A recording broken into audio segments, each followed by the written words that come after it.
What if the greatest hat trick of Lionel Messi's career wasn't earned? That is the question that has been spreading across the internet since Argentina beat Algeria 3-0 at the 2026 World Cup. A question being asked in Arabic, in Spanish, in French, in English, by millions of fans who watched the same match and came away not with wonder, but with suspicion. 3 goals. A record broken. Tears from the greatest player in the world. And a conspiracy theory that won't go away, no matter how many people try to shut it down. Before going any further, these are allegations and rumors circulating online. Nothing has been proven. Nothing has been officially investigated. But the conversation is happening, loudly, and the football world deserves to hear exactly what is being said and why so many people believe it.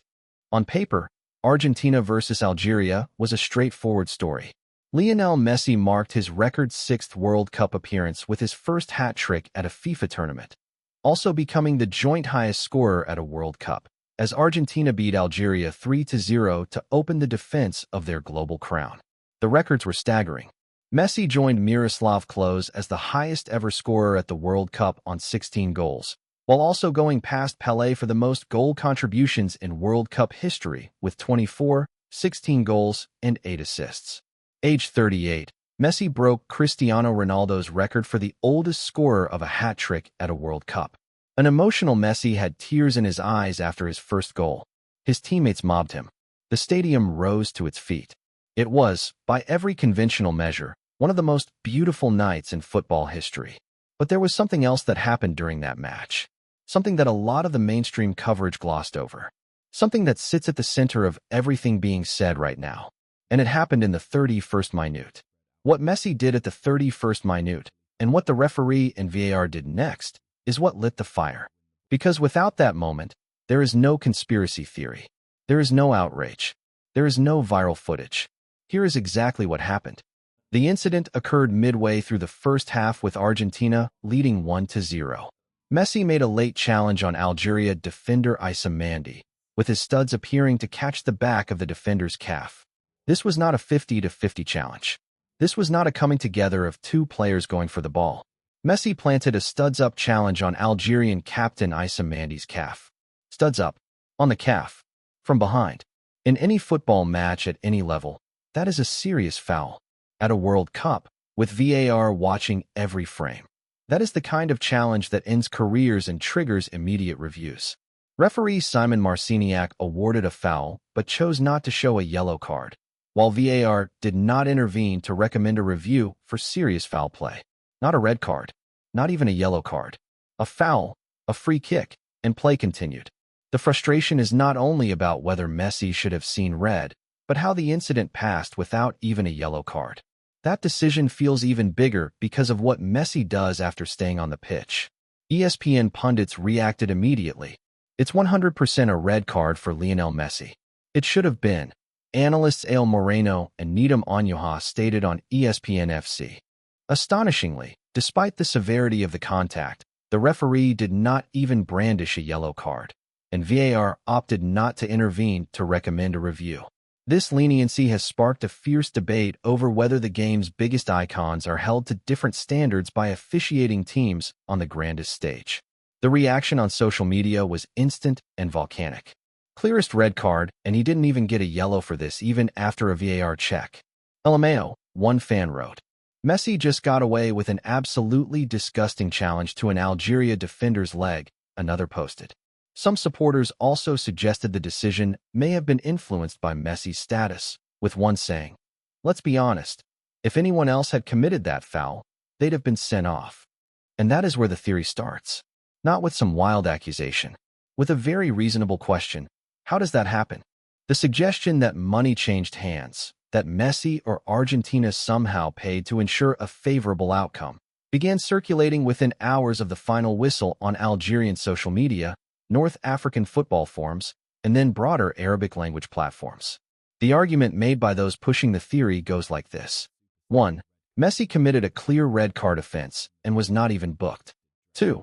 VAR, a system specifically designed to catch serious foul play, reviewed it and chose not to act. 3. The player who should have been walking to the tunnel at 1-0 instead stayed on the pitch, scored twice more. and broke a 60-year-old World Cup record. 4. The goalkeeper he scored those goals against was Luka Zidane, son of French legend Zinedine Zidane, who Algeria's own federation had been fighting to clear for this tournament after a separate ban. Each of those points alone is explainable. Put them together, in the context of the world's biggest football tournament, with the world's most famous player, against a team from a region with a long and documented history of grievances against refereeing decisions, and the theory spreads fast. Algeria's history with refereeing controversy matters here. Algeria players and staff were involved in skirmishes on the field after a 2-0 loss to Nigeria in the Africa Cup of Nations quarterfinals. Match referee Issa Sai was protected from angry Algeria staff and escorted from the field. The Algerian Federation's fines included charges for fans displaying banknotes toward match officials. Fans displaying banknotes toward referees. That image of money being used as a symbol of protest against perceived bias is part of Algeria's very recent football culture. So when that same community watches Messi stamp on their captain and walk away without a card, the leap to money was involved is not as irrational as it might sound from the outside. But here is the layer that nobody is talking about. Because if you want to understand why this conspiracy theory has spread beyond Algeria, beyond North Africa, beyond the Arabic-speaking world, you need to know what Messi himself said the last time he thought a tournament was fixed. Argentina soccer superstar Lionel Messi was suspended from international matches with his national team for 3 months after he accused Copa America organizers of corruption. Soccer body CONMEBOL said Messi was also fined $50,000 for his remarks. This was 2019. Copa America. Third-place playoff. Argentina had just beaten Chile 2-1, and Messi walked off the pitch furious. "We don't have to be part of this corruption," said Messi as he avoided the medal ceremony. "They have shown us a lack of respect throughout this tournament." He continued, "Sadly, the corruption, the referees, they don't allow people to enjoy football. They ruined it a bit." And then, the line that people are now throwing back at him. "I think the cup is fixed for Brazil," he added. Let that sit for a moment. The same Lionel Messi who, in 2019, publicly accused a continental football body of corruption, accused referees of bias, and said a tournament was fixed for a specific country, is the man now at the center of allegations that a match was fixed for him. The irony is not lost on anyone, and it is one of the main reasons the conspiracy theory has found an audience far beyond the people who would normally be receptive to it. Because Messi established, with his own words, that he believes institutional corruption in football is real. He paid a $50,000 fine and served a 3-month ban because of it. So when people ask, could this happen to benefit Messi? They are partly asking it because Messi himself told the world in 2019 that this kind of thing happens. Now, here is where honesty matters. Because spreading a conspiracy theory and examining one are two very different things, and the examination is where this story becomes genuinely complicated. First, the Mandy challenge. Yes, it looks bad on replay. The Algerian defender went down briefly before continuing, and while the referee awarded a foul, no card was shown. VAR also chose not to intervene, deciding against recommending a review for serious foul play. That is the official position. VAR looked at it and decided it did not meet the threshold for a red card review. That decision might be wrong. Many professionals think it was. But a wrong VAR decision is not evidence of corruption. VAR has made wrong decisions at every tournament it has operated in. It made wrong decisions in Qatar. It makes wrong decisions in the Champions League every week. Bad calls are not proof of payment. Second, Mandy himself. After the match, the Algerian captain, the man who was stamped on, the man who would have the most reason to be angry, spoke to reporters. What made the difference tonight is that they have a player who doesn't forgive. Almost every chance ends up in the back of the net, he told beIN Sport. He's maybe the best player of all time. His efficiency is formidable. We knew it, and we tried to limit him as much as possible, but it didn't work. He was good. The victim of the challenge praised his attacker. That is not what a man looks like when he believes the game was bought. Third, Argentina's performance. Messi scored 3 goals, but he also had a goal disallowed for offside in the 8th minute before scoring. Argentina's first goal came from a genuine individual piece of brilliance, a trademark, Messi run capped by a drive on the edge of the box from that famed left foot. The power and quality were real. Algeria's goalkeeper Lucas Zidane was not in poor form through negligence. He was beaten by finishing that most keepers in the world would not save. And fourth, the context of the match itself. Algeria was not a pushover. The Argentinians' hat trick also upstaged two of football's other big stars, Kylian Mbappe and Erling Haaland, who had big games on the same day. This was a day of exceptional attacking football across the board.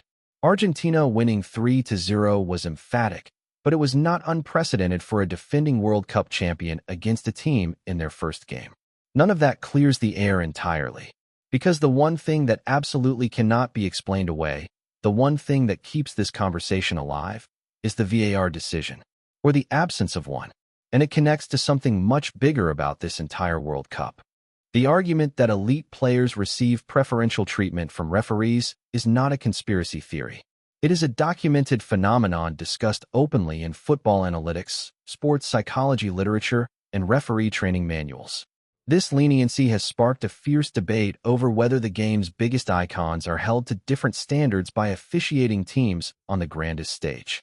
Research has consistently shown that referees, unconsciously, in many cases, award more fouls to teams playing at home, give fewer bookings to players with elite reputations, and show hesitation before dismissing stars in high-profile matches. It is not unique to Messi. Ronaldo has benefited from it. Neymar has benefited from it. So has every major superstar across football's history.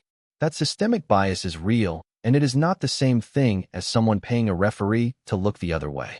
But it produces the same visual, the same frustration, the same result on the pitch. The tackle on Mandy appears serious enough to warrant at least a closer look, yet Messi is not even shown a yellow card. For critics, that is what turns it into a VAR controversy, because the debate is not just red card or no red card. It is how the challenge ends with no booking at all. There is no evidence that Messi, Argentina, or anyone associated with them paid for the result of this match. No proof, no credible witness, no leaked communication. The rumor exists on social media. It is fueled by genuine anger, genuine grievance, and a genuine incident that the officiating team handled poorly. But the anger behind it reflects something real, a feeling shared by millions of fans worldwide, that the biggest names in football play by different rules, that the game bends around them, that the same studs-up challenge that would end a lesser player's tournament somehow becomes a free kick and nothing more when the player's name is Messi. Whether that is corruption or just football is a conversation the sport has been having for decades, and it is not going away anytime soon. Messi has his hat trick. His records are set. Argentina are into their World Cup campaign with 3 points and the whole tournament ahead of them. The debate about what happened in the 31st minute of that match against Algeria and what did not happen will follow this World Cup all the way to the final. That is what happens when the world's most famous player is involved in a decision that the world's most advanced officiating system chooses to ignore. Stay subscribed for full coverage of the 2026 World Cup as the tournament continues.